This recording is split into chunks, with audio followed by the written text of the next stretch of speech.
16 বছর ক্ষমতায় থেকেও ভারত থেকে তিস্তার পানি আনতে পারেনি হাসিনা সরকার।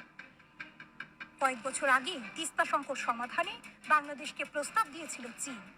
We will see if this is in the interest of the local people. It is in the interest of the Bangladesh people. Then probably we will take a more positive attitude toward this project. কিন্তু সেই প্রস্তাবে সাড়া দেয়নি হাসিনা সরকার। উল্টো গত বছরের জুনে দিল্লি সফরে গিয়ে ভারতকে তিস্তা প্রকল্প বাস্তবায়নের কথা বলেন তিনি। হাসিনার এই নতজানু পররাষ্ট্রনীতির কারণে ভুগতে হচ্ছে তিস্তা পাড়ের কোটি কোটি মানুষকে।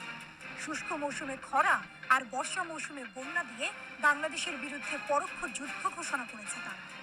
খরা আর বন্যার কারণে কমছে খাদ্য উৎপাদন, ভুগছে বাংলাদেশের মানুষ। হাসিনার বিদায়ের সাথে সাথে ভারতের প্রতি নতজানু মনোভাবও বিদায় নিয়েছে। ডক্টর ইউনূস সরকার ভারতের সাথে চোখে চোখ রেখেই কথা বলছেন।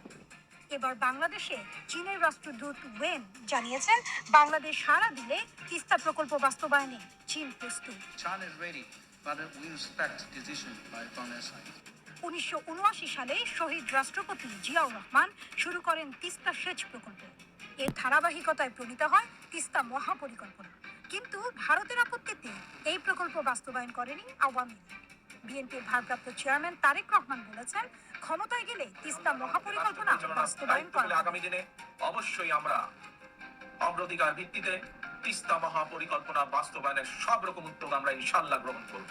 পাশাপাশি বর্ষা সহ অন্য উৎস থেকে পানি সংরক্ষণ করে রাখার জন্য বাংলাদেশের ভেতরে থাকা তিস্তার ডান পাশের 7টি নদী এবং তিস্তার বাম পাশে 5টি শাখা বা উপনদী, এগুলোকেও খনন করা অত্যন্ত জরুরি। এগুলোকেও খনন করতে হবে আমাদের। এছাড়াও পানির বিকল্প উৎস তৈরি এবং পানি সংরক্ষণের জন্য নদী ও পানি বিশেষজ্ঞদের পরামর্শ অনুযায়ী দেশের বিভিন্ন স্থানে জলাধার নির্মাণ এবং পুনরায় শহীদ জিয়া সেই খাল খনন কর্মসূচি চালু করব ইনশাআল্লাহ। আমরা 2016 সালের সমীক্ষা অনুযায়ী তিস্তা মহাপরিকল্পনা বাস্তবায়নে 8,500 কোটি টাকা প্রয়োজন। সে সময় চীন সরকার এই অর্থের সমপরিমাণ $100 কোটি দিতে সম্মত হয়েছিল।